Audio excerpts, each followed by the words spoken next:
네, 반갑습니다. 2025년 을 지키는 민생실천위원회 국정감사 결과보고를 하려고 이 자리에 섰습니다. 이 자리에 오신 분부터 먼저 소개를 하겠습니다. 어제 국감이 끝난 데들이 꽤 있어서 그래서 하고, 그 다음에 오늘 금요일이다 보니까 지방에 계신 분들은 좀 많이 내려가셔서 지금 소수로 한다는 말씀을 드립니다. 먼저 이용우 의원님 오셨습니다. 우리 박홍배 의원님 오셨습니다. 네, 김문수 의원님 오셨습니다. 네, 제가 낭독을 하겠습니다. 네, 을 지키는 민생실천위원회 국감 질의서에는 사람과 민생이 있었습니다. 반갑습니다. 을과 더불어 언제나 을지로 더불어민주당 을 지키는 민생실천위원회 을지로위원장 민병덕입니다. 이재명 국민주권정부 출범 이후 첫 국정감사가 마무리되었습니다. 을지로위원회가 지난 10월 1일 국정감사 민생과제 발표 기자회견에서 말씀드린 MBK 홈플러스 사태, 플랫폼 불공정, 그리고 가맹점 대리점 문제, 배달 플랫폼, 기술 탈취, 전세 사기, 외투기업, 택배가로사, 학교급식, 세종호텔, 고공농성까지 을지로위원회는 이 민생과제들을 국감에서 치열하게 지적했고 집권 여당으로서 대안도 제시했습니다. 여기서 그치지 않겠습니다. 오늘 기자회견 이후에는 국감에서 지적한 내용과 관련한 입법과 정책 제안, 토론회 개최 등 후속 조치를 이어갈 것이라는 것, 이 점을 국민 여러분께 약속드립니다. 을지로위원회 2025년 국감은 우리 사회 곳곳에 있는 몰염치함에 맞서 을들의 인간다움을 찾기 위한 한 달간의 숨가쁜 여정이었습니다. 그래서 우리 을지로위원 국감 질의에는 어김없이 사람의 냄새가 나고 민생의 고달픔이 담겨 있습니다. 10만 명이 넘는 시민의 생계가 걸린 문제를 여전히 모르쇠로 일관하는 MBK 앞에서, 중소기업의 기술을 탈취하는 대기업의 탐욕 앞에서, 청년의 일상을 앗아간 전세 사기의 잔혹함 앞에서, 경쟁에 쫓겨 목숨을 걸고 일하는 배달 노동자와 과로로 쓰러지는 택배 노동자의 신음 앞에서, 외투기업 문제와 학교급식 노동자들의 열악한 처우 앞에서, 200일이 넘게 고공농성을 해도 끄떡 않는 세종호텔의 냉담함 앞에서 을지로위원회는 침묵하지 않았습니다. 을지로위원회가 국정감사에서 제기한 문제들이 입법을 통해 개선되고 정책에 반영되고 이를 위한 공청회와 토론회를 개최하는 등 후속 조치도 꼼꼼하게 챙기겠습니다. 약자를 착취하는 것이 경영 효율이 되고 불공정한 계약이 비즈니스 모델이 되며 노동자의 생명을 담보로 이윤을 착취하는 것이 혁신으로 포장되는 현실에 맞서 을지로위원회는 을과 함께 바꿔 나가겠습니다. 그럼 다음 각 분야별로 말씀드리겠습니다. 먼저 제가 MBK 홈플러스의 국감 결과와 향후 추진 계획을 말씀드리겠습니다. MBK 홈플러스, 갑작스러운 신용 등급 하락이 홈플러스 회생 신청의 이유였다는 MBK 기존의 주장을 홈플러스 내부 녹취록을 근거로 거짓임을 입증했습니다. MBK가 애초부터 홈플러스 점포를 통한 부동산 장사에 몰두했다는 사실을 국민연금공단 내부 문건 공개를 통해 증명했습니다. 국감 증인으로 나선 MBK 김병주 회장은 모르쇠로 일관했지만 전단체 사기 발행 혐의에 대한 금융당국과 사법당국의 합당한 조치를 촉구했습니다. 이와 관련 을지로위원회는 향후 법원 또는 검찰을 방문해 간담회를 열고 MBK에 대한 조속한 조치를 촉구할 계획입니다.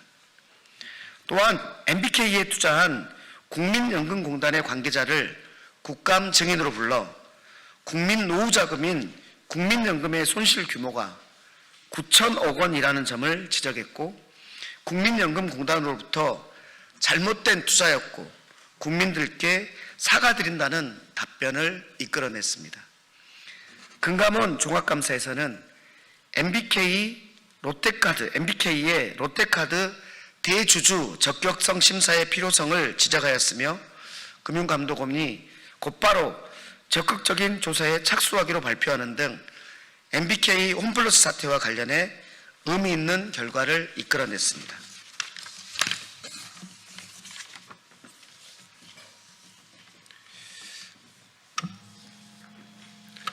예, 기후에너지환경노동위원회에서 활동하고 있는 인천 서구을 이용원입니다. 플랫폼 불공정에 대해서 말씀드리겠습니다. 정무위 국정감사에서 대형 배달 플랫폼들의 독과점 집중과 이윤 국대화를 위해 소상공인을 쥐어짜고 있음을 지적하고 합리적인 거래 조건이 결정될 수 있도록 신속한 온라인 플랫폼 법 제정을 촉구했습니다. 쿠팡의 와우 멤버십 무료 배송은 배달비의 80%를 자영업자에게 전가하고 있습니다.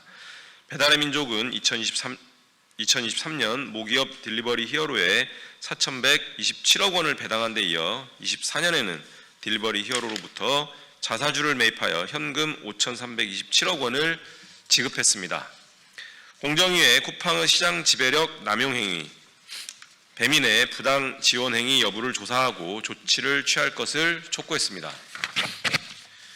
주병기 공정거래위원장은 인사청문회에서 온라인 플랫폼 독점 규제에 관한 법률안은 미국이 관세 협상에서 강한 우려를 나타냈기 때문에 속도 조절이 필요하지만 온라인 플랫폼 공정화법은 신속하게 추진하겠다고 답변했습니다. 그럼에도 뚜렷한 추진 경과가 없음을 질타하고 신속하게 제정을 위해 노력할 것을 주문했습니다. 어제 한미 관세 협상이 타결되었습니다.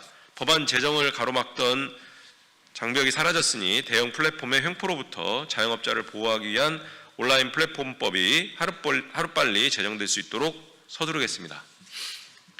가맹점과 대리점에 관해 말씀드리겠습니다. 프랜차이즈 본사의 불공정 갑질 행태를 집중적으로 지적했습니다. 프랜차이즈 산업 전반에서 본사의 횡포와 정보 불투명성이 심각한 수준에 이르렀다고 판단하고 가맹점 보호와 공정거래 질서 확립을 위한 제도 개선 방안을 제시했습니다. 특히 더본코리아 사례를 중심으로 돌려막기식 브랜드 확장으로 본사 매출은 늘었지만 가맹점 매출은 하락하고 있다는 점을 지적했습니다. 백종원 대표의 오너리스크가 가맹점 피해를 키우고 있으며 동일 본사 브랜드 간 출점 경쟁으로 점주 간 출혈이 심화되고 있다고 밝혔습니다. 정보공개서 실질 점검 강화, 오너리스크 관리 의무화, 브랜드 난립 제한, 정보공개서 갱신 주기 및 내용 강화 등을 제안했습니다. 공정위는 정보 비대칭 완화와 실효성 강화를 위한 대책을 마련 중이라고 답변했습니다.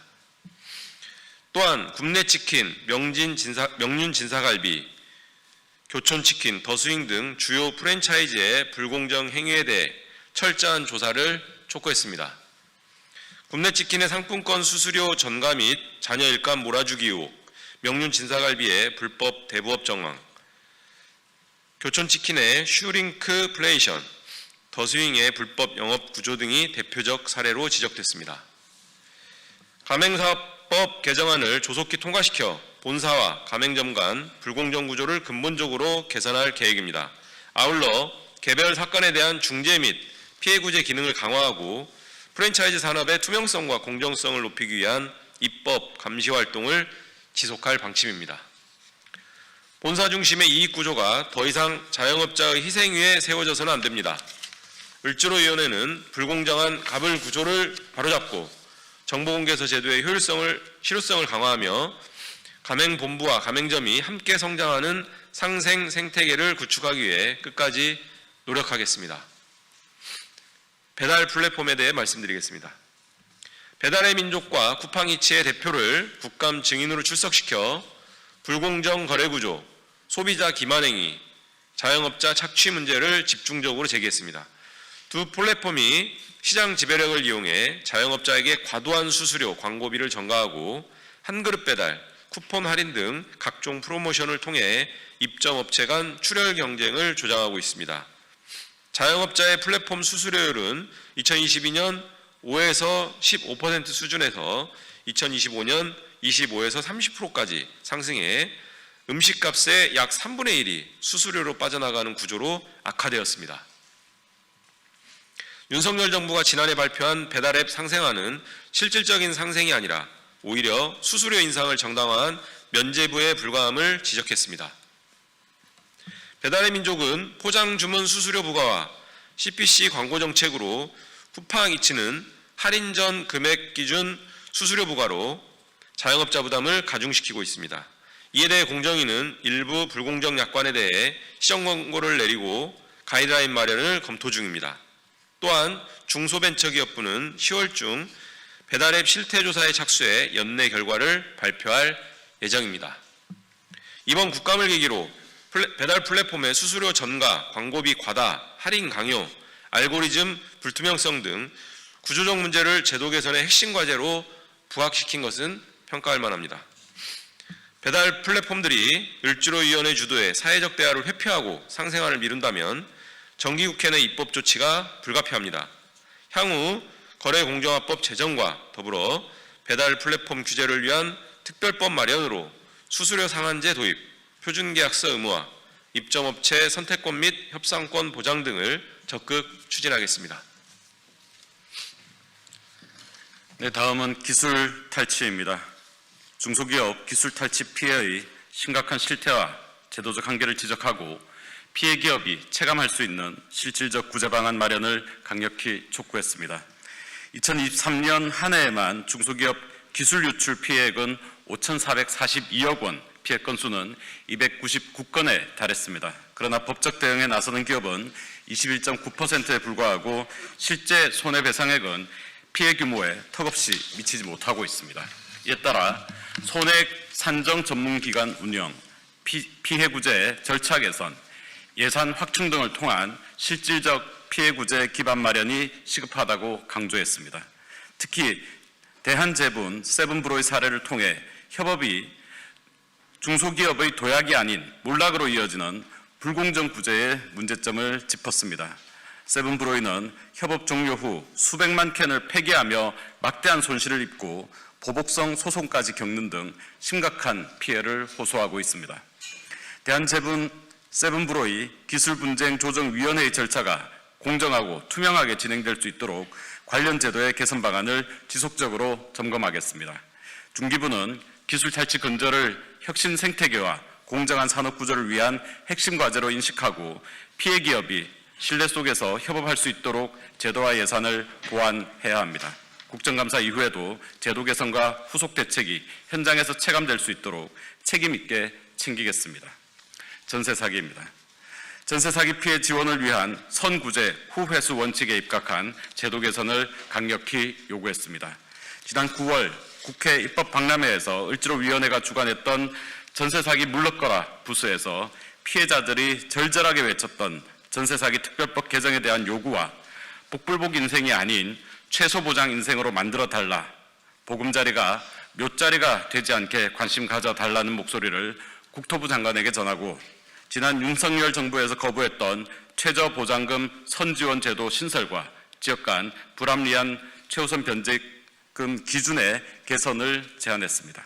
또한 피해 주택의 신속한 매입을 위해 LH 인력 증원, 배드뱅크 설립, 지자체의 피해주택 관리 권한 강화, 전세금 보증 한도 축소와 인정 감정평가 제도의 부작용 점검, AI 기반 이상거래 모니터링 시스템 실효성 강화, 허그, 안심전세 앱 신뢰도 제고, 기부 체납된 공공시설에서 행정의 직무유기로 인해 자행되고 있는 피해 문제 해결 등을 촉구했습니다. 국정감사 이후에도 가능한 모든 방법을 동원해 연내에 피해자 구제 방안을 제도화하고 내년부터는 전세 사기 피해로 눈물 흘리는 국민이 없도록 예방책을 수립하는 데 전력을 기울이겠습니다. 외투기업입니다. 리토옵티칼 이배원 대표이사를 증인으로 신청하여 외국인 투자기업의 먹튀 행각을 지적하고 고용 승계에 대한 대책 마련을 요구했습니다. 니토옵티칼은 일본계 다국적 기업 니토덴코가 100% 출자한 국내 자회사입니다. 같은 니토덴코의 국내 법인인 한국옵티컬 하이테크가 22년 공장 화재 이후 노동자들이 해고된 후 니토옵티칼은 한국옵티칼과 동종 제품을 생산하고 있음에도 해고된 노동자 최종 7인에 대한 고용 승계를 거부하고 있습니다. 이는 엄연히 OECD 다국적 기업 가이드라인에 어긋납니다. 이배원 대표이사에게 그간 니토옵티칼과 한국옵티칼 두 자회사와 기술교류는 물론 전적 등 인사교류를 해온 점을 강조하며 600일 넘은 고공농성과 대통령, 정부, 국회의 거듭된 고용승계 요구 현황을 본사와 정확히 소통하고 고용승계에 대한 전향적 논의를 위한 테이블을 즉각 마련할 것을 요구했습니다. 22시에서 새벽 6시 야간 노동 중 산재 사망을 전수 분석해서 연간 200명이 넘는 분들이 야간 노동으로 숨지고 있다는 사실을 확인했습니다. 야간 사고 사망 1위 직종은 화물차, 택시, 퀵서비스 기사 등 운전 배달 종사자였으며 야간 과로사 2위 직종도 운전 배달 종사자였습니다. 우리가 주문한 물건을 밤새 배달하다가 세상을 떠나는 노동자들입니다. 우리 사회에 문제가 되고 있는 것은 장시간의 고정적이고 연속적인 야간 노동입니다. 노동자의 생명을 시장 논리로 재단할 수 없습니다. 노동자의 목숨을 담보로 한 새벽 배송은 지속 가능하지 않습니다. 소비자의 편익과 노동자의 건강권 사이에 타협점을 찾을 수 있는 방안을 함께 모색해 나가겠습니다. 일하는 사람들의 존엄과 건강이 지켜질 수 있도록 하며 외국계 기업의 부당한 행포로부터 대한민국 노동자들의 기본권이 무너지지 않도록 계속해서 최선을 다하겠습니다. 예, 교육위원회 순천갑 김문수 의원입니다. 학교 급식에 관해서 말씀드리겠습니다. 국회 교육위원회 국정감사에서 학교 급식 노동자의 방학 중 무임금 문제를 집중적으로 제기했습니다. 이를 위해 의원실 차원에서 을지로위원회와 사회공공연구원과 함께 공동으로 진행한 교육공무직원의 방학 중 비근무 실태와 정책적 시사점 도출 연구를 통해 방학 중 무임금 문제의 실태를 체계적으로 분석하고 제도 개선 방향을 제시했습니다. 연구 결과 학교 급식 노동자의 방학 중 평균 보수는 약 73만 원으로 학기 중 임금 대비 최대 77%한 것으로 나타났습니다. 최저임금의 3분의 1 수준이며 3인 가구 생계급여 기준의 절반에도 미치지 못하는 수준입니다. 방학 중엔 생계 유지가 어렵습니다. 교육부 장관에게 방학 중 무임금 실태를 더 이상 방치해서는 안 된다는 지적과 함께 전국 단위 실태조사 실시 및 근본적인 제도 개선 방안 마련을 공식적으로 제안했습니다. 교육부 장관은 교육부와 교육청이 함께 책임을 분담하는 방안을 검토하고 실태조사를 실시하겠다고 밝혔습니다. 한편 경기도는 내년 2월부터 생활안정기금 60만 원을 지급하기로 노사 간에 합의했습니다. 경기도의 사례를 적용해 방학 중 보수 73만 원에 생활안정기금 30만 원씩을 2번 지급하면 방학기간 보수가 100만 원 수준으로 상향될 수 있습니다. 여기에 대해 다수의 교육감들은 긍정적으로 검토하겠다는 입장을 밝혔습니다. 이번 예산국회에서는 교육부 차원의 전국 실태조사 예산 반영과 함께 교육부와 교육청이 공동으로 부담하는 예산 분담 체계가 마련될 수 있도록 적극적으로 추진하겠습니다. 다음은 세종호텔 관련입니다. 세종호텔 고공농성의 조속한 해제와 실질적 복귀 해법을 촉구했습니다. 10월 14일 이후 접점을 찾지 못한 채 추가 교섭 일정이 미정인 상황입니다. 그간 면담에서 사측은 추가안을 제시했으나 노조는 복직 전제 원칙을 유지하여 접점 형성 실패했습니다. 안전과 생계가 달린 사안인 만큼 노조의 복직 원칙을 존중하되 회사의 운영상 우려도 제도적으로 해소하는 지속 가능한 해결 방안이 필요합니다. 노동부가 단순 중립자에 머무르지 말고 실질적 갈등 조정자로서 적극적인 역할을 수행해야 합니다. 노동부는 중재를 통해서 11월 재교섭을 성사시킬 구체적 일정과 절차를 제시해야 합니다. 복직을 전제로 하는 단계적 실행, 교육 재훈련, 한시 재배치, 평가 후 정규 배치 등을 비롯한 중재안을 노동부가 적극적으로 대화 테이블에 올릴 것을 제안했습니다. 또한 해고기간, 임금 상당액, 위로금, 소송비 정리를 패키지로 묶고 상호 소송 손배 종결 원칙을 포함한 방안을 제시했습니다. 노조의 복직 요구를 존중하되 사측의 운영상 우려도 제도적으로 해소하는 절충이 필요합니다. 교섭 절차 재가동과 고공농성의 안전한 해제를 위해 최선을 다하겠습니다. 국회 교육위원회 국정감사에서는 세종대학교 이사회의 사회적 책임 방기와 구조적 비리 문제를 집중 제기하고 교육부 특정감사를 통한 근본적 해결을 강력 촉구했습니다. 세종대학교가 교육기관으로서 사회적 책임을 다하지 않고 세종호텔의 노사 갈등을 방치한 결과 해고 노동자들의 고공농성이 261일이 넘도록 이어지고 있습니다. 교육기관의 수익용 재산에서 발생한 노사 분규를 방관하는 것은 명백한 사회적 책임 방기입니다. 세종대가 100% 지분을 보유한 문제의 세종호텔은 배당 가능 이익이 있음에도 단 한 차례도 배당하지 않았습니다. 또 이런 상황에서도 세종대는 학교의 재정 상황 등을 사유로 2025년 학생 등록금 2.5% 인상을 단행했습니다. 또한 그간 세종대는 교육용 토지로 사들인 성남시, 창원시, 화성시 등 무려 33만 평의 땅을 방치해왔고 세금 감면 혜택도 누려왔습니다. 더욱 심각한 것은 창원시 등 일부 지역에 땅 투기를 해온 의혹도 있다는 사실입니다. 이 같은 세종대와 관련한 비리와 전횡의 중심에는 주명건 세종대 명예이사장이 있다는 것을 모두가 알고 있습니다. 이에 대해 국회교육위원회 국정감사에서 세종대학교에 대한 교육부 특정감사를 요구했습니다. 세종대의 재산 운영에 대한 교육부 특정감사를 실시해서 수년간 지속되고 있는 학교 내외의 갈등을 매듭짓고 학생을 위해 세종대를 정상화시키기 위해 끝까지 챙기겠습니다. 2025년 10월 31일 더불어민주당 을 지키는 민생실천위원회 국회의원 일동. 네, 감사합니다. 고맙습니다.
오시면 될 것 같습니다.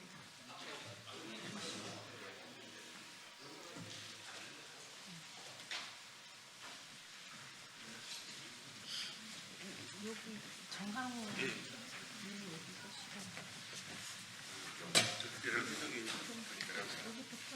땡겨서 서시면 네, 우리 여기 들까요? 그렇죠. 예, 안녕하십니까. 대구 경북을 대표하는 더불어민주당 국회의원이자 국회 산불특위 간사 임미애입니다. 지난 9월 25일 피해 주민들이 염원해온 산불특별법이 드디어 국회를 통과했습니다. 산불 재난이 발생한 지 꼭 반년 만인데요. 그러나 산불특별법으로 이 유례 없는 산불 재난이 초래한 모든 문제가 해결된 것은 아닙니다. 여전히 주민들은 묻습니다. 왜 우리에게 이런 재난이 일어났는지, 왜 국가는 초대형 산불로부터 우리들을 보호해주지 못했는지, 이토록 큰 재난이 닥친 이유가 무엇인지, 왜 초기 진화에 실패했는지, 이제 주민들의 호소에 국회가 응답해야 합니다. 경북 초대형 산불의 원인과 피해, 대응 과정 전반의 진상규명이 필요합니다. 이에 경북 초대형 산불 피해 주민 대책위원회에서 국회의 국정조사를 요구하는 1만여 명의 주민 서명부를 국회에 제출하고자 이 자리에 섰습니다. 저는 경북 주민들의 호소와 요구를 받아 경북 초대형 산불 진상조사를 위한 국정조사 요구서를 준비해서 국회에 곧 제출할 예정입니다. 이것은 헌법과 법률에 명시된 국회의 책무라고 생각합니다. 많은 관심 부탁드립니다. 오늘 여기 먼 길 달려오신 주민대표분들 소개해 드리겠습니다. 영양에서 김현경, 강태우님 오셨습니다. 어디 계신가요? 뒤쪽에 계시군요. 여기 다 못 써가지고. 의성에서 조장래님 오셨습니다. 청송에서 박주윤, 이상권, 최강식님 오셨습니다. 네. 안동에서 김홍중, 이재민, 정항우님 오셨습니다. 영덕에서 김진덕, 이혜경, 유기수, 김대호님 오셨는데 예, 여기 계시네요. 예, 이제 마이크를 경북 대책위 정항우 위원장님께 넘기겠습니다.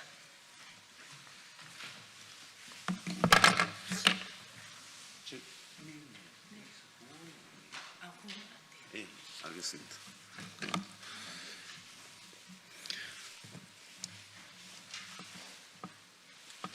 예, 반갑습니다.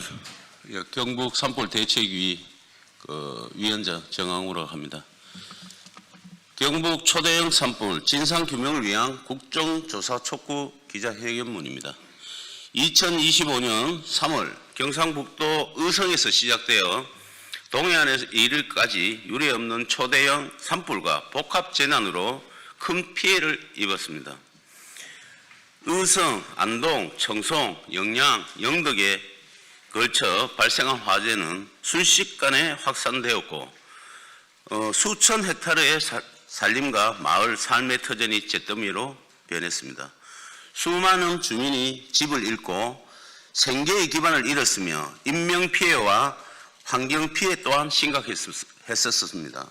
그러나 지금까지 정부와 지방지자체 단체는 산불 원인 규명과 대응 과정, 피해 복구의 실태에 대해 명확한 설명을 내놓지 못하고 있습니다.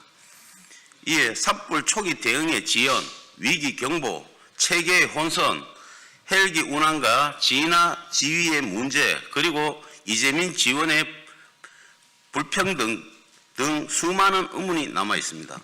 이에 우리는 경북 초대형 산불을 진상규명을 위한 국정조사를 강력히 촉구합니다. 우리는 묻습니다. 매해 반복되는 대형 산불에 대해 정부는 어떠한 계획과 대책을 가지고 있는가? 정부의 재난 컨트롤 타워는 왜 제 역할을 하지 못하였는가?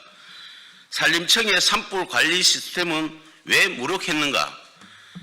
피해 주민들의 절규는 왜 여전히 외면받고 있는가에 대한 이해 요구를 합니다.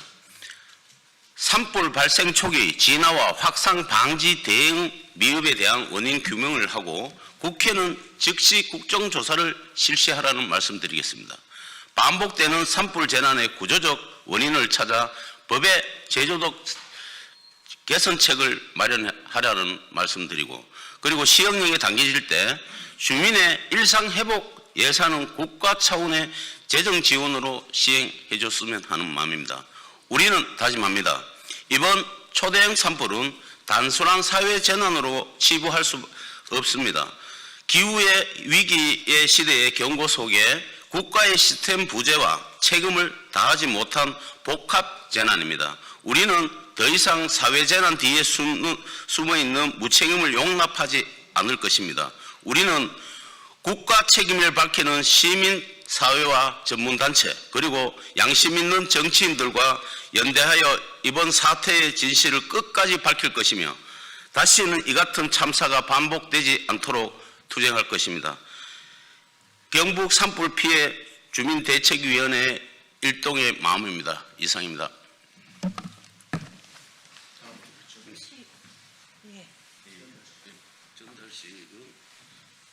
전달식을 여기서 하시게요? 네.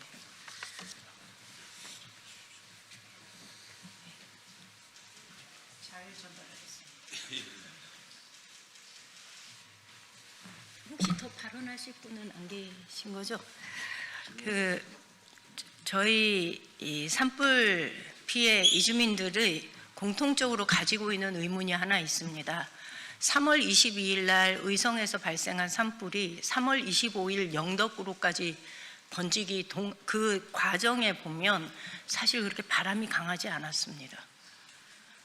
바람이 우리가 예측하지 못한 도깨비 바람이라는 게 불었을 때는 이미 3월 25일 정도였습니다. 그렇다면 조기 진화를 할 수 있지 않았을까라는 것이 그 피해 주민들이 갖는 강한 의구심입니다.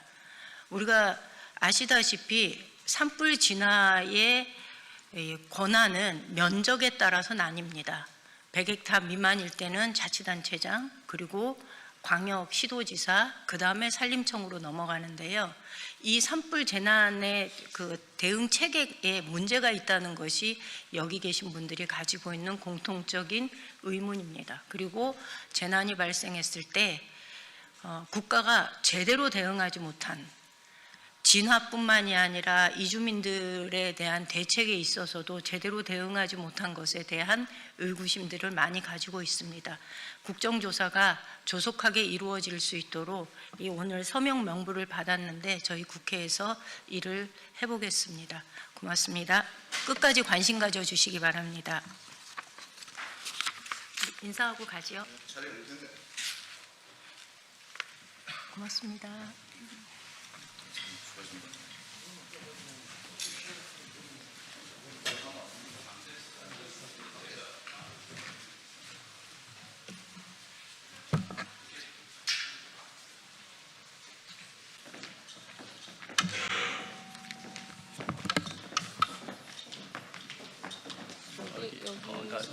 여기 저 옆으로 오고 1번, 2번을 여기다 세우시죠.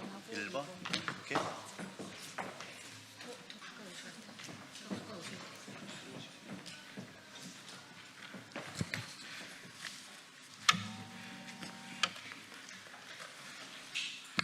인사 먼저 드리고 인사드리겠습니다. 네, 다 같이 인사.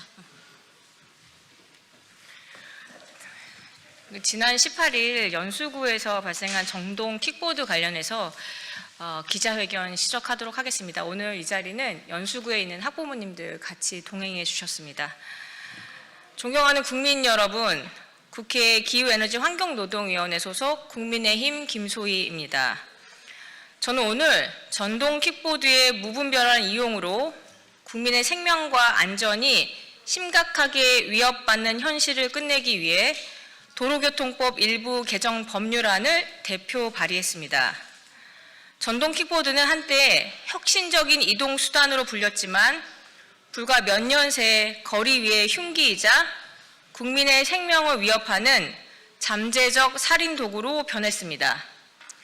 지난해 개인형 이동장치 관련 교통사고는 2,200여 건, 사망자만 23명, 부상자만 2,486명에 달했고 2017년 117건이던 사고가 불과 6년 만에 20배 이상 폭증했기 때문입니다.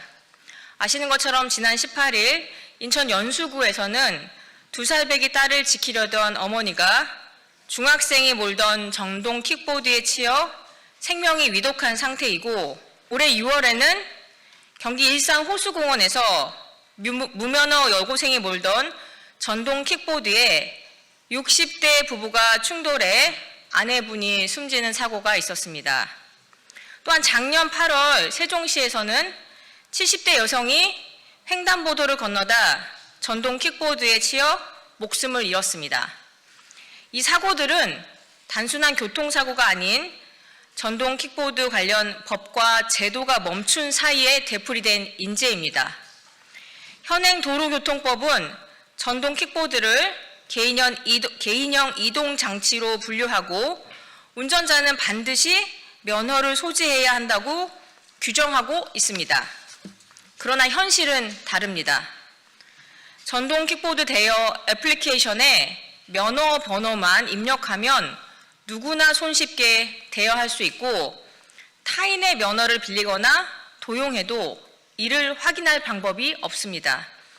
이처럼 형식적인 인증 절차만 남은 채 면허 제도가 사실상 사라지자 무면허 이용이 급격히 확산되면서 이제는 청소년들까지 아무런 제약 없이 전동 킥보드를 이용하는 상황에 이르렀습니다. 도로교통공단에 따르면 전동 킥보드 사고의 34%가 무면허자에 의해 발생했으며 그중 67%는 20세 미만 청소년이었습니다. 결국 제도가 있어도 작동하지 않았던 현실이 사고의 근본 원인이 되어버린 것입니다.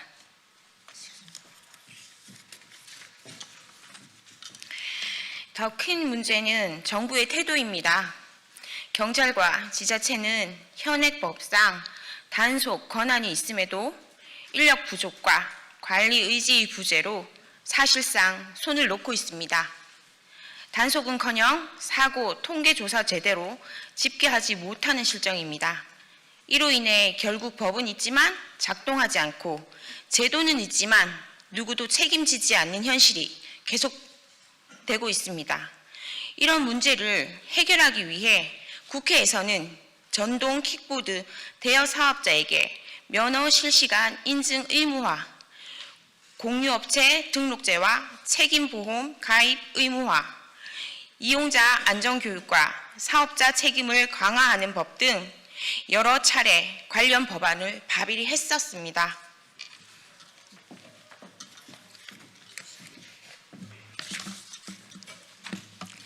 하지만 법안이 모두 상임위원회에서 계류된 사이 잠재적 살인도구, 전동 킥보드는 오늘도 우리 주변 도로 위에서 국민의 안전을 위협하고 있습니다. 현실을 바꾸지 못하는 대책은 해결책이 아닙니다.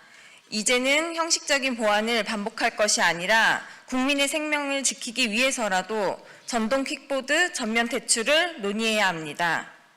이동수단을 넘어 이동 흉기가 되어버린 전동 킥보드는 더 이상 도로 위에 존재해서는 안 됩니다.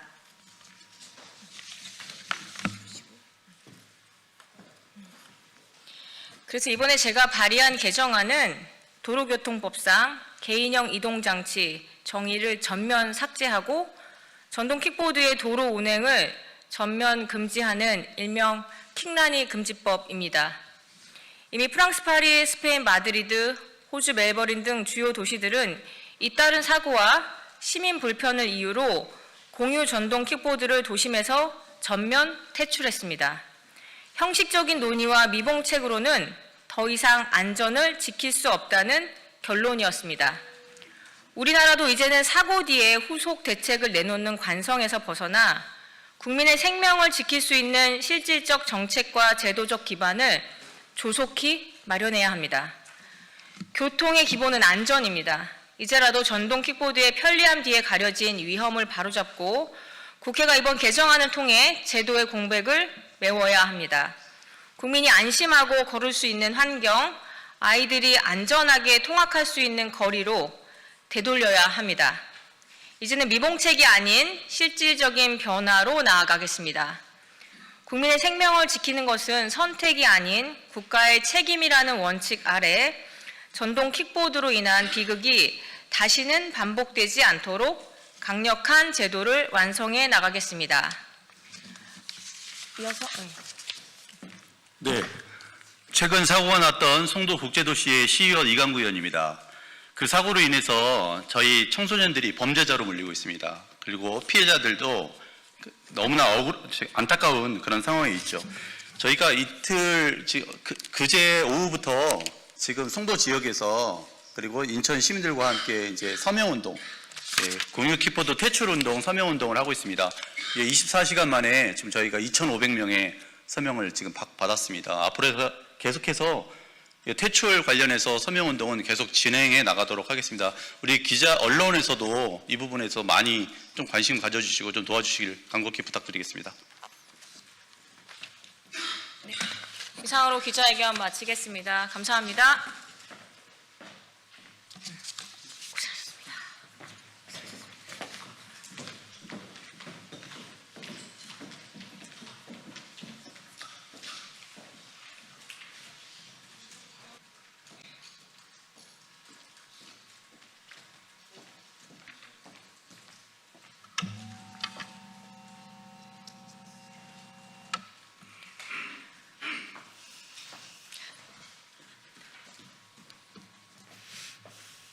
네, 안녕하십니까. 더불어민주당 백승아 의원입니다.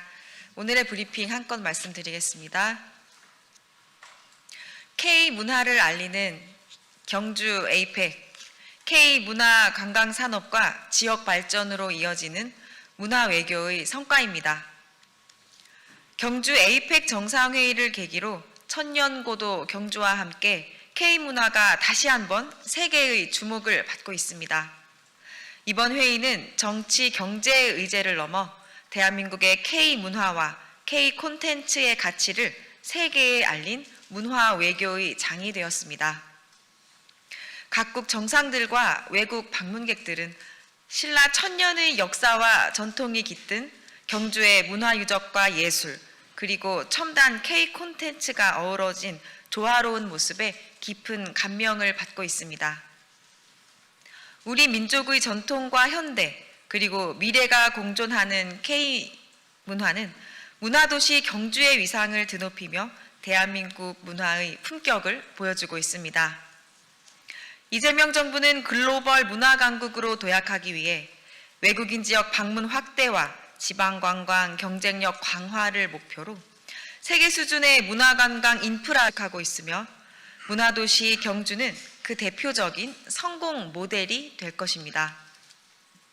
또한 K문화는 음식, 패션, 게임, 음악 등 다양한 콘텐츠와 융합하여 대한민국 경제의 새로운 성장 동력인 K문화관광 산업으로 발전해 나가고 있습니다.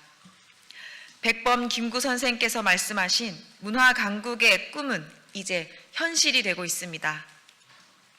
K문화의 힘은 대한민국의 위상과 국격을 높이고 국가 경쟁력과 경제 발전의 원동력이 되고 있습니다. 더불어민주당은 경주 에이펙 정상회의가 보여준 문화 외교의 성과를 바탕으로 K컬처 300조 시대를 여는 마중물이 될 수 있도록 적극 지원하겠습니다. 또한 이재명 정부와 함께 K문화관광 산업 육성과 지역 관광 발전을 통해 전국 곳곳이 세계가 주목하는 문화 도시로 거듭날 수 있도록 뒷받침하겠습니다. 이상입니다.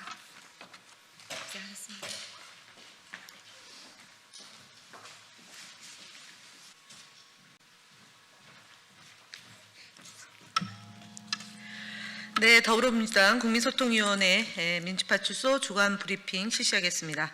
안녕하십니까? 저는 더불어민주당 국민소통위원장 김현입니다.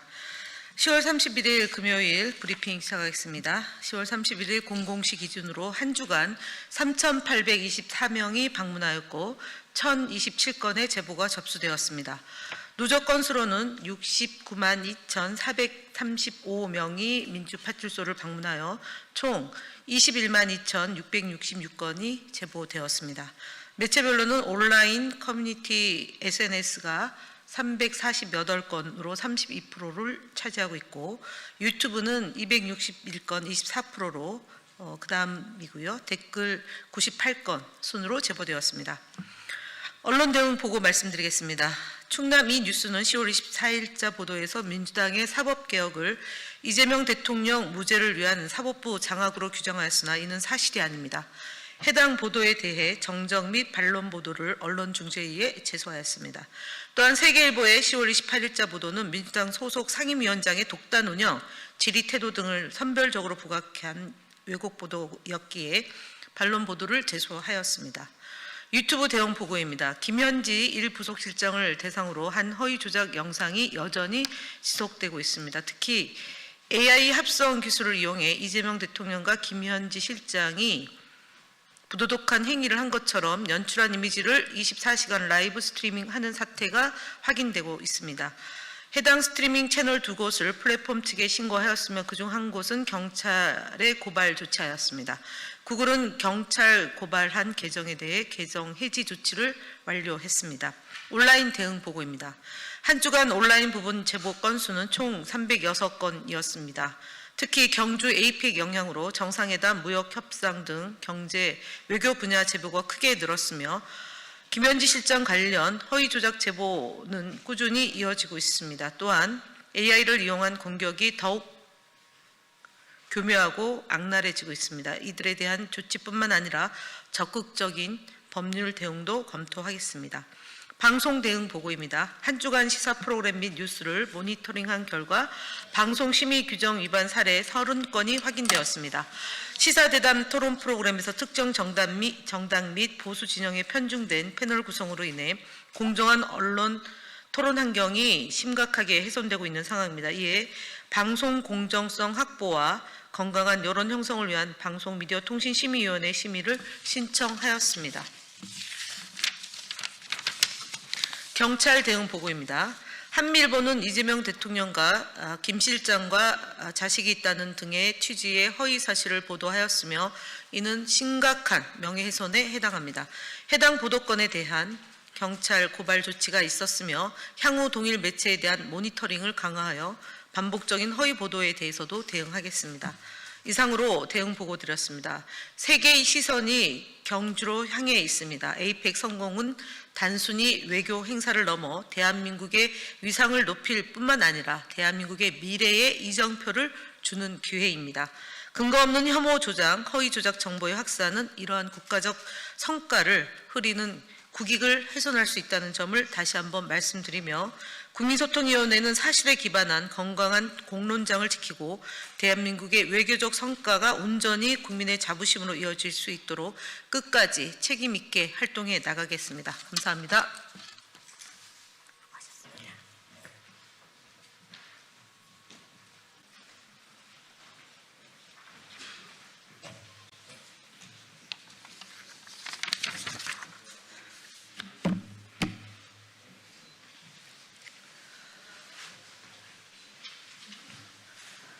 네, 안녕하세요. 나경원입니다. 법사위 국회의원 나경원입니다. 국민의힘 국회의원 나경원입니다. 어제 국정감사가 끝났습니다. 법사위 간사를 하려고 했는데 끝까지 못한 나경원입니다. 그러나 국민의힘 법사위 간사 자격으로 오늘 기자회견을 하려고 합니다. 첫 번째는 이번 법사위에 대한 총평이고 두 번째는 결국 이 법사위를 하고 나서 우리가 다시 한번 느낀 것은 이재명 대통령 범죄재판 재개 촉구 서명 운동이 필요하지 않나 해서 이 두 가지 말씀드립니다. 먼저 법사위 국정감사에 대해서는 NGO 국정감사 모니터단에서 이번 국정감사를 역대 최악의 권력분립 파괴 그리고 F학점 저질 국정감사로 규정하였습니다. 그리고 추미애 법사위원장을 낙제점 국정감사의 제1요인으로 꼽았습니다. 반드시 기록하고 짚고 넘어가야 될 문제입니다. 두 번째는 이 범죄자 대통령 이재명 대통령의 범죄 재판 재개 촉구 전국민 서명운동 관련 기자회견입니다.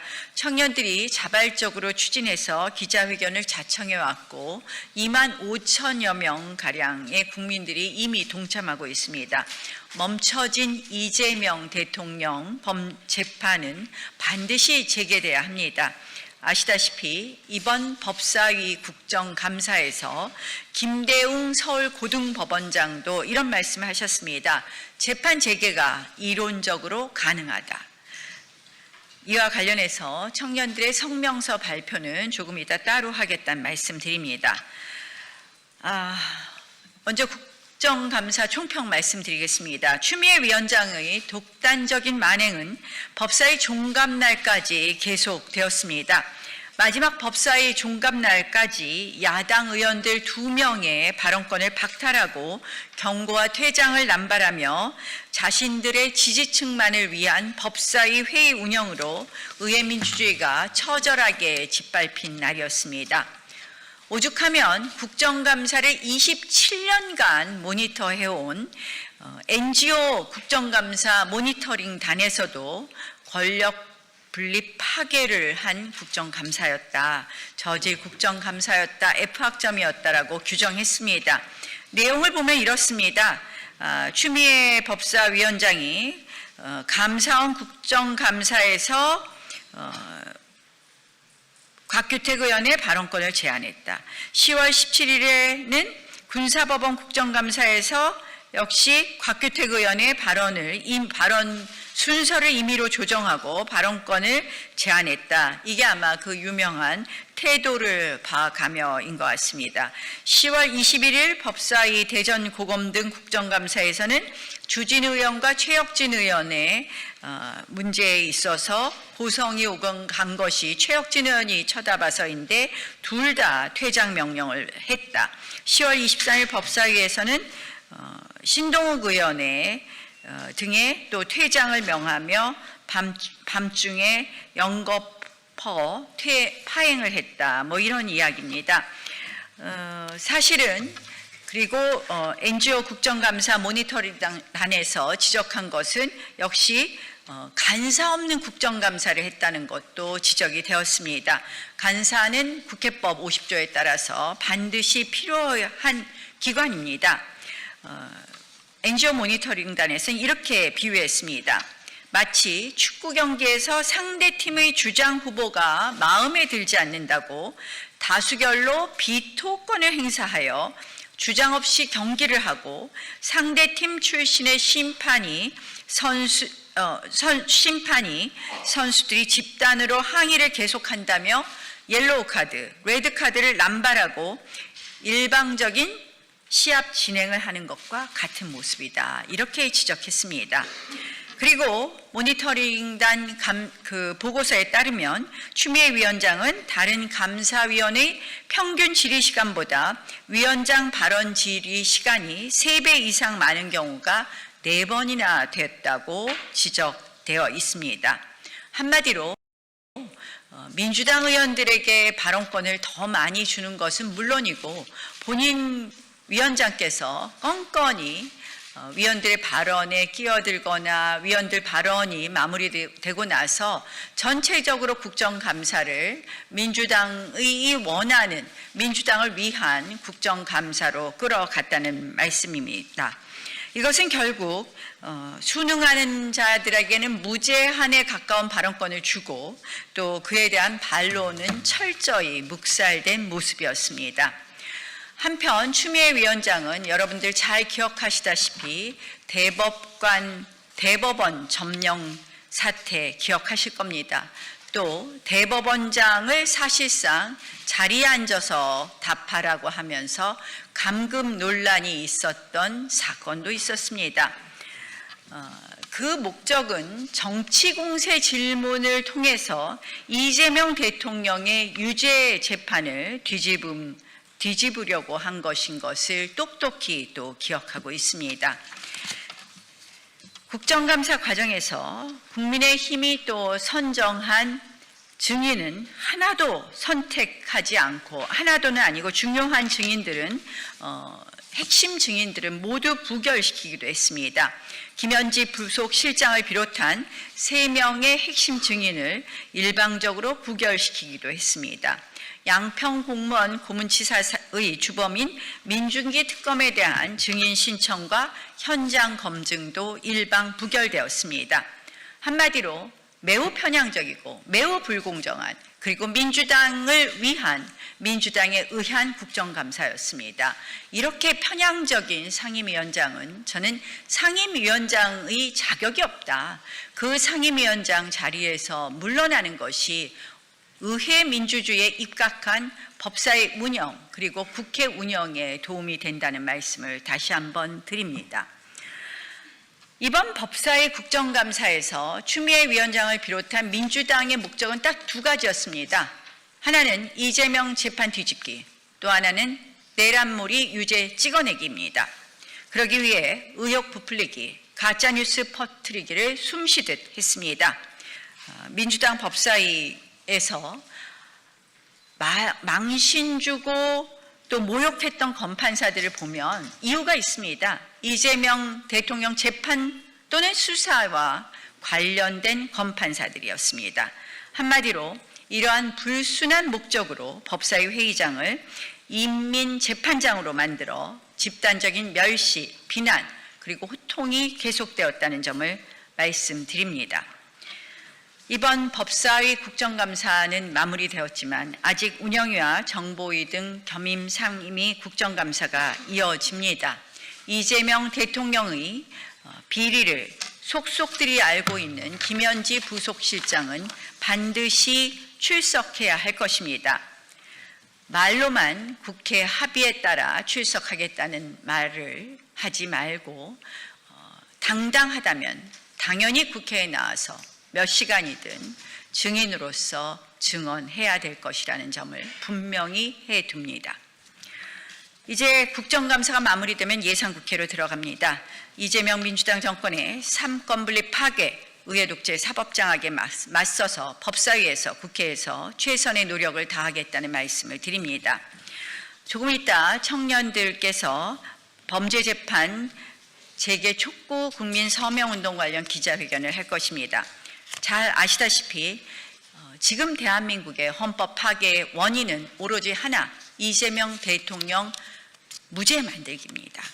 이재명 대통령 재판 뒤집기입니다. 그래서 이재명 대통령의 재판이 법과 원칙에 따라 마무리되어야지만 이 모든 국가적 비극이 끝날 수 있습니다.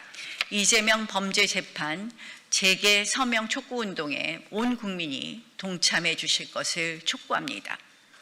범죄자 대통령 한 명을 위해서 헌법 질서가 파탄나고 그리고 민생도 파탄납니다. 지연된 정의는 정의가 아닙니다. 이재명 대통령이 법과 원칙에 따라 다시 재판을 받는 것이 바로 헌법 질서를 지켜내고 정치를 정상화하고 민생을 살리는 길일 것입니다. 고맙습니다. 다음에 우리 청년들 기자회견 해 주십시오. 고맙습니다. 더 수고하시면 되겠어요.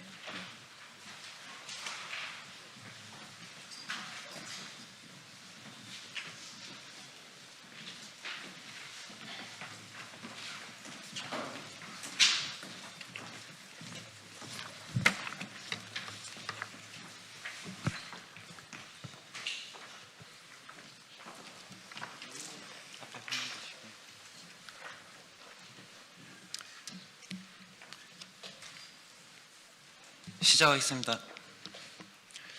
대한민국 공화주의를 연구하는 청년이데아 대표 이상훈입니다. 이재명 대통령 재판재개 범국민 서명운동을 알리고자 이 자리에 섰습니다. 직론부터 말하겠습니다.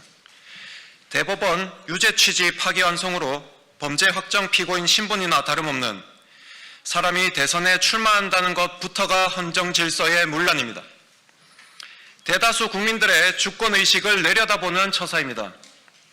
법자와 학자뿐만 아니라 건전한 법상식과 공화정을 이해하고 있는 모든 국민들은 대통령이 된다고 해서 이미 진행되던 재판이 멈춘다는 그 어떤 법적 근거도 없다는 것을 잘 알고 있습니다. 광기의 민주주의 위기 속에서 일단 사회, 정치가 안정을 되찾기를 바라는 차원에서 국민과 사법부는 잠정 유예를 준 것이지 임기 중 언제든 재판은 재개될 수 있다는 것은 진영을 넘어 누구나 알고 있는 것입니다. 민주당과 이재명 정부는 이 사실을 그 누구보다 잘 알고 있기 때문에 대법관 증원, 검찰청 폐지, 배임죄 폐지, 대법원장 사퇴 요구, 사심제 도입, 1심 정지제, 대통령 재판 정지법 같은 개혁을 빙자한 초헌법적 1인 방탄 사법장악에 혈안을 올리고 있는 것 아닙니까? 국민들이 지금 가장 원하는 것은 내 집 하나 사고 장사 잘 되는 그런 민생 경제와 안정된 나라를 바라는 것이지 누가 사법 시스템을 송두리째 흔들어 삼권 통일 전체 민주정을 바라고 있겠습니까? 이재명 정부는 개딸과 민중에 휩쓸리다가 결국 민중의 칼에 쓰러질 겁니다. 위헌적 방탄 사법개혁을 할수록 멈추었던 사법부의 시계는 서서히 움직일 겁니다. 기회가 주어졌을 때 은인자중하십시오. 1인을 위해 공화정의 시스템을 송두리째 흔드는 지금 민주당의 정치인 단 한 명의 양심도 찾아볼 수 없고 절제와 협치와 도덕성을 잃은 86 정치의 민낯을 그대로 보여주고 있습니다. 자신들만의 그 대의라는 것들, 오직 권력을 위해서라면 법과 원칙도 무시할 수 있다는 그런 우리 기성세대 기저에 깔린 저열한 의식이 2025년에 고스란히 드러나는 중입니다. 지금 여러분은 우리나라에, 우리 역사에 아주 큰 죄를 저지르고 있습니다. 청년 그리고 청소년들은 많은 것을 바라지도 않습니다. 법과 원칙과 공정과 상식이 바로 선 나라 공화정 대한민국을 다음 세대에 남겨주기를 바란 뿐입니다. 오늘 이 서명운동이 민주를 가장한 전제 군주정을 무너뜨릴 대한민국의 권리장전이요 명예혁명이 될 것입니다. 고도의 민주화 그리고 공화를 이룩한 이 날에 더 이상 계엄도 성공할 수 없듯이 범죄 민중 독재도 불가능함을 다시 대한국민들이 증명해야 합니다. 전 이 나라의 자유민주적 질서의 회복력을 믿습니다. 헌법과 법치 아래 좌우 이념의 문제가 더 이상은 아닌 것입니다. 양심 있는 진보 성향의 국민들도 저희와 동참해 주실 거라 믿습니다. 함께해 주십시오.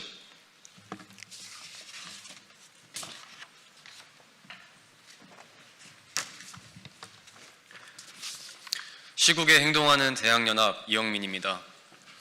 존경하는 국민 여러분 그리고 기자 여러분, 저는 오늘 한 대학생으로서 이 자리에 섰습니다. 정치적 이해관계 때문이 아니라 공정과 상식이라는 대한민국의 기본 가치를 지키고 싶었기 때문입니다. 지금 이재명 대통령의 재판이 화두입니다. 그런데 이상하지 않습니까? 재판은 헌법이 정한 절차이고 진실을 밝히는 과정, 누군가에게는 그것이 정치 보복으로 또 다른 누군가에게는 정의의 실현으로 들립니다. 그러나 민주주의는 감정이 아니라 원칙 위에 서야 합니다. 그 원칙이 바로 법 앞에 누구나 평등하다는 것입니다.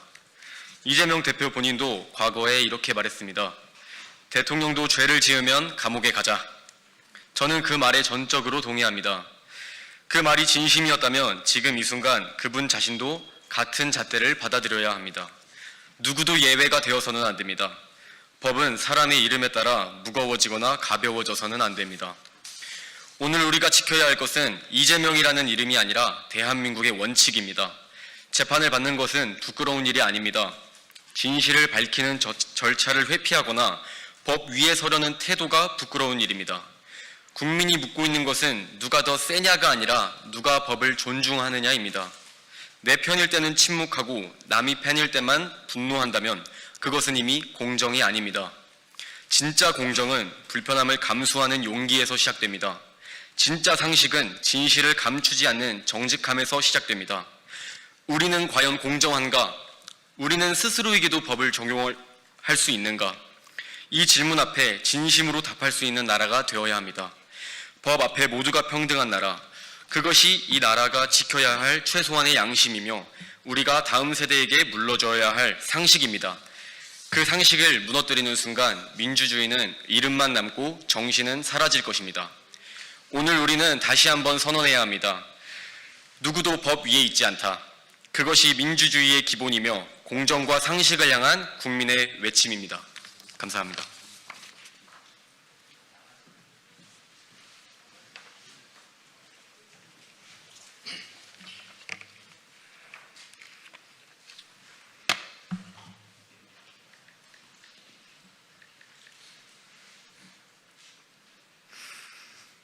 국민 여러분 안녕하십니까? 저는 전국학생수호연합을 대변하는 김정윤입니다. 우리 단체는 일찍이 전교조의 사상주입에 맞서 싸워온 단체입니다. 작년에는 전라도 광주의 정치교사 백모 씨를 불법 선거 운동으로 해직시킨 바 있습니다. 오늘은 우리 한국의 매우 중대한 문제에 대해 단호히 목소리를 내고자 합니다. 이재명이 피고인으로 되어 있는 형사재판이 사실상 중단되었고, 이는 우리 사법체계의 기본 원칙을 심각하게 흔드는 사태입니다. 사실 이재명은 애초에 대선 출마 자격부터 해결되지 않은 자입니다. 이재명은 현재 정당성 없는 대통령직을 찬탈하였습니다. 대한민국 헌법은 대통령 또한 판결로서 자격을 상실할 수 있다고 명시하고 있습니다. 즉, 대통령이라 할지라도 재판을 중단할 수 없습니다. 임기 중 추가 재판을 열고자 하는 기소에 대해서만 대통령의 안정적 국정 운영을 위해 불소추하기로 한 것이지, 대통령 전부터 해결되지 않은 재판들을 대통령이 되고선 중단하는 뜻이 아닙니다.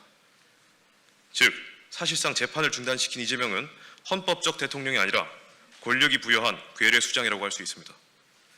그래서 검찰을 폐지하고 대법원장을 모욕 주고 대법원 정원을 친명계로 채워넣기 위해 뜯어고치는 것입니다. 임기 후에라도 재판을 받지 않기 위해서 수단과 방법을 가리지 않고 있는 것이 바로 이재명입니다. 언제부터 우리 한국이 단 한 사람을 위해서 입법, 행정, 사법, 역량이 총동원되어야 했습니까? 삼권 분립은 이미 무너졌습니다. 입법기구가 사법기구를 틀어지고 근간을 무너뜨리고 있습니다. 그 권력의 주체가 행정부 수반을 강탈했으니 우리나라가 삼권 분립으로 서로 견제하는 자유민주정이라고 당당히 말할 수 있겠습니까? 삼권의 형태를 유지하는 이 요식행위일 뿐이지, 이미 한국은 1인 체제 혹은 일당제로 체제 전복을 하는 그 변모 과정을 거치고 있습니다. 이것을 막는 것은 오직 행정부 수반 자리를 강탈한 이재명에게 당당하게 재판을 받으라고 할 수밖에 없습니다. 국민은 사실상 껍데기만 주권자 취급을 받지만 그나마라도 주권자 취급을 해주는 지금 더 늦어지기 전에 이재명에게 재판을 받으라고 계속해서 명령해야 합니다. 그 어떤 국민도 재판과 판결을 피할 수 없습니다. 우리나라 법치주의이기 때문입니다. 억울한 판결을 막기 위하여 제3심제가 존재하고 변호인의 조력을 받을 권리는 물론 있습니다.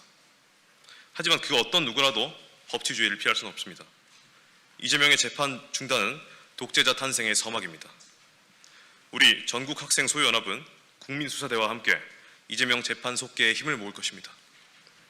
이재명이 재판을 끝까지 피한다면 우리나라의 사법과 양심은 죽은 것과 다름없습니다. 그땐 새로운 양심과 원칙이 힘을 얻어 이 땅을 다시 세워야 할 것입니다. 많은 국민이 함께할 수 있도록 도와주십시오. 감사합니다.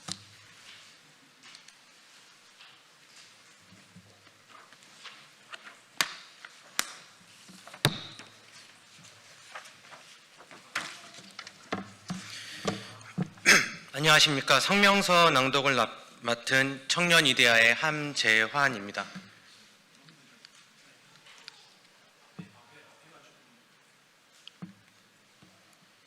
네. 정의는 멈출 수 없습니다. 성명서, 정의는 멈출 수 없습니다. 오늘 저희는 멈춰선 정의를 다시 세우기 위해 국민의 이름으로 이 자리에 섰습니다. 정의는 지연되어서도 멈춰서도 안 됩니다. 사법부는 어떤 권력 앞에서도 흔들려서는 안 됩니다. 현직 대통령의 재판이라 하여 특별할 이유가 없습니다. 죄가 있다면 법의 심판을 받으면 되고, 억울하다면 법정에서 그 억울함을 밝히면 될 일입니다. 그러나 이재명 대통령은 대통령이 되기 전에도 법원의 소환을 피하며 도망다니기에 바빴습니다. 법정을 농락하고 회피하던 인물이 이제 권력을 쥐자 재판마저 멈추었습니다. 사법의 정의가 멈춘 것입니다. 이것이 과연 우리가 지켜온 대한민국입니까? 대한민국 헌법 제11조는 모든 국민은 법 앞에 평등하다고 규정하고 있습니다. 그러나 이제 우리 국민의 목소리에 더 귀를 기울여야 할 여당은 대통령의 재판 중지법까지 발의하고 본회의에서 신속히 처리하자고 주장하고 있습니다. 이 법안을 통과시킨다면 현대 다수당인 더불어민주당의 입법 독재 행태에 대해 반드시 국민이 심판해야 할 것입니다. 2025년 대선 직후 실시된 지상파 3사 심층 출구조사에서 전체 유권자 63.9%가 재판은 계속되어야 한다고 응답했고, KBS 여론조사 역시 60%가 대통령이 되어도 예외 없이 재판을 받아야 한다는 입장을 밝히고 있습니다. 이는 국민 다수의 명확한 의사입니다. 다시 한번 사법부에 강력히 요청합니다. 사법부는 권력이 아닌 국민을 믿고 정의로운 재판을 다시 열어주십시오. 정의를 바로 세워 대한민국의 심장을 다시 뛰게 해 주십시오. 국민 여러분을 응원하며 함께할 것입니다. 이상입니다. 감사합니다.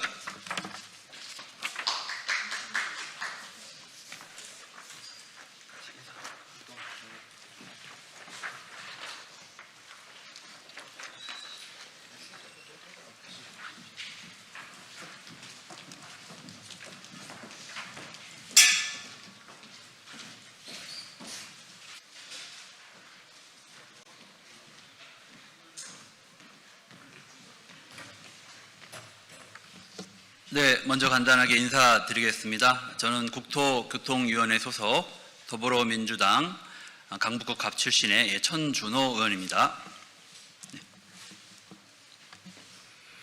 네, 행정안전위원회 소속 강동 을의 더불어민주당 이혜식 의원입니다.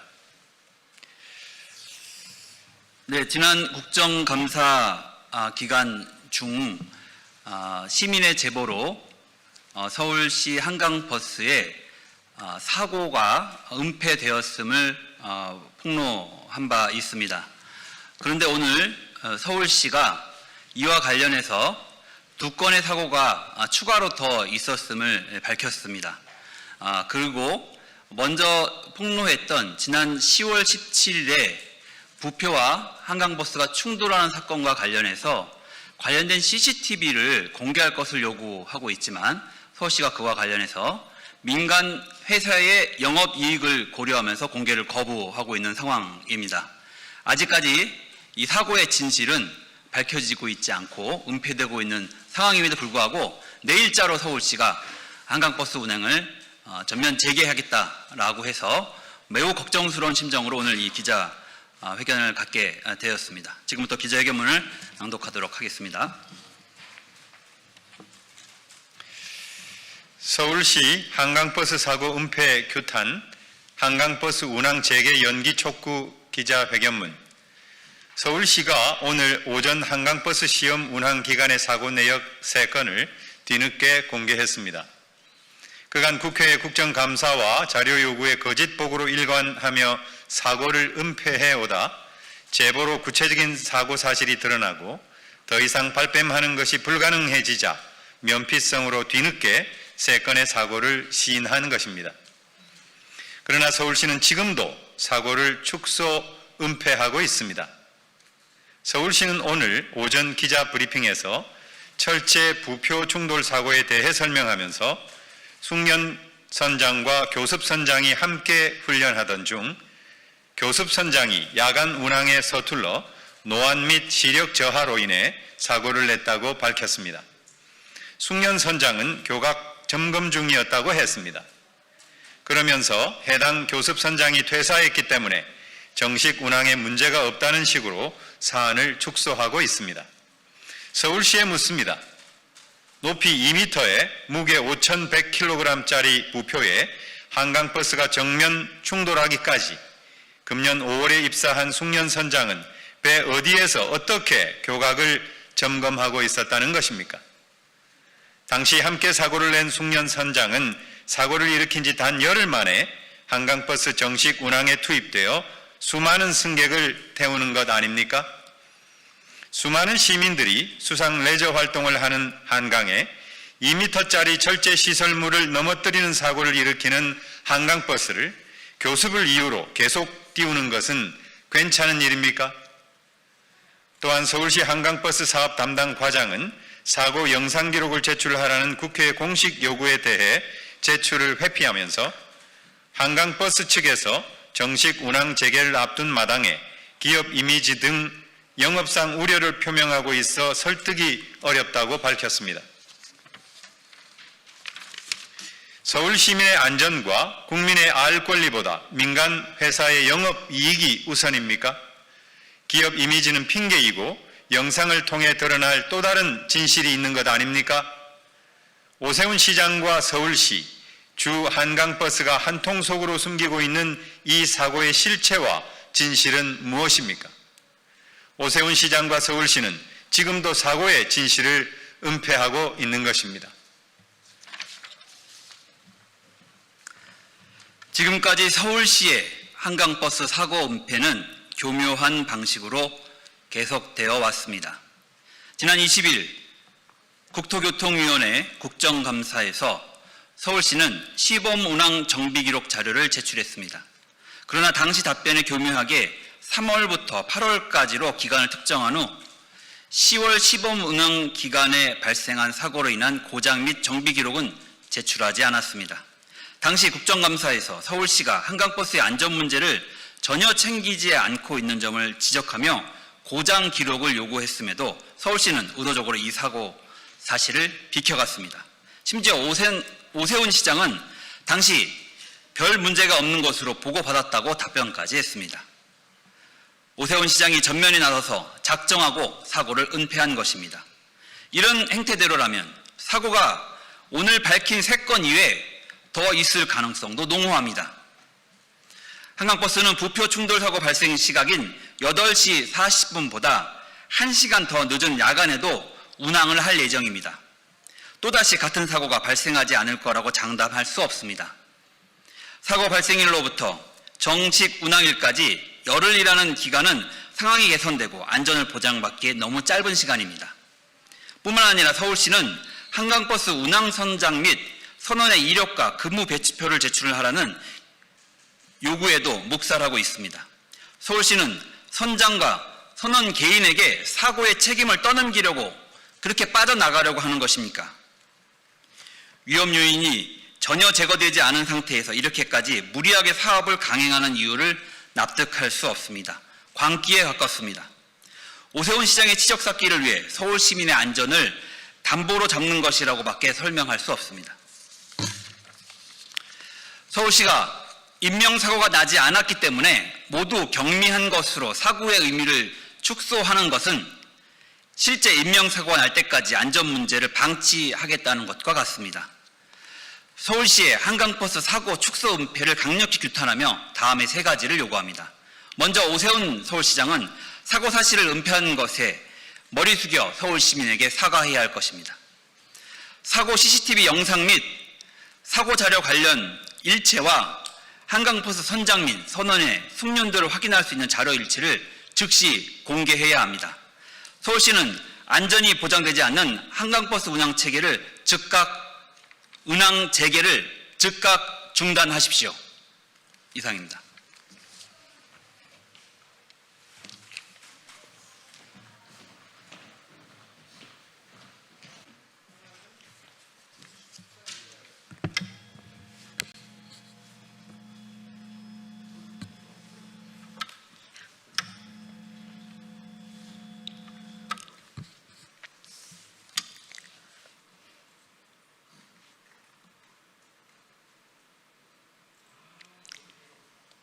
네, 진보당 브리핑 시작하겠습니다. 대변인 이미선입니다. 건설 현장 불법 하도급 5.6% 적발, 정부의 보여주기식 단속으로는 산재 막을 수 없습니다. 정부의 건설 현장 불법 하도급 단속 결과가 오늘 발표되었습니다. 그러나 산재와의 전쟁을 선포한 정부의 약속과는 달리 이번 결과는 실망스럽고 아니합니다. 전국 1,814곳의 현장을 점검했지만 불법 하도급 적발률은 고작 5.6%에 불과했습니다. 2023년 국토교통부의 집중 단속에서 적발률이 35.2%였던 점을 감안하면 이 수치는 현장의 실태를 제대로 포착하지 못했다는 것을 보여줍니다. 불법이 사라진 것이 아니라 단속의 깊이와 의지가 부족했다는 뜻입니다. 여전히 불법 하도급은 더 교묘한 방식으로 숨어 있으며 서류만 살피는 단속으로는 그 실체를 절대 드러낼 수 없습니다.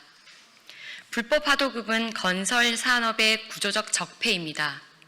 원청은 이윤을 위해 책임을 회피하고 그 부담은 고스란히 하청과 노동자에게 떠넘겨집니다. 무등록, 무자격자에게 재하도급을 주는 불법 관행은 여전히 현장에 만연하며 그 결과는 추락, 붕괴, 임금체불이라는 비극으로 이어집니다. 노동자들은 이름조차 없는 계약 구조 속에서 하루하루를 목숨을 걸고 버티고 있습니다.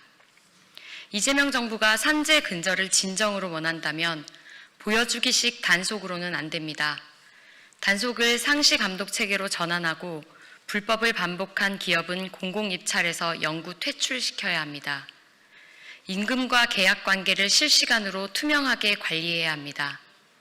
싸게, 빨리, 대충이라는 불법 하도급의 악순환을 끊지 못한다면 건설 현장의 죽음은 결코 멈추집니다.